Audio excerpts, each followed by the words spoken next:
এরপরে প্রশ্ন হলো পশু কোরবানির ক্ষেত্রে পশুর কি কি দিক আমাদের লক্ষ্য রাখতে হবে।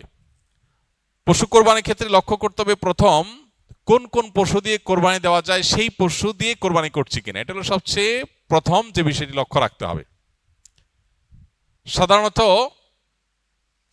গরু, ছাগল, ওঁট, দুম্বা, ভেড়া, মহিষ এসব পশু দিয়ে কোরবানি দেওয়া যায়।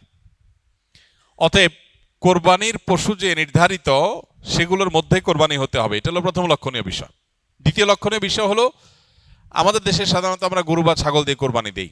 ছাগল, ভেড়া, দুম্বা হলে সেক্ষেত্রে বয়স হতে হবে কমপক্ষে 1 বছর, আর গরু বা মহিষ হলে তার বয়স হতে হবে কমপক্ষে 2 বছর।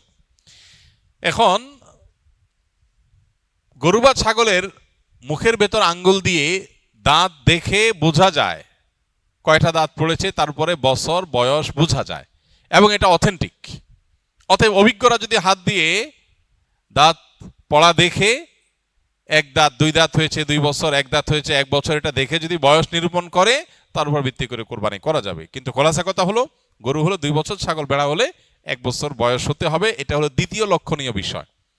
কোরবানির পশুর ক্ষেত্রে তৃতীয় লক্ষণীয় বিষয় হলো পশুটা উল্লেখযোগ্য বা দৃশ্যমান বিশেষ কোনো ত্রুটি থেকে মুক্ত হতে হবে।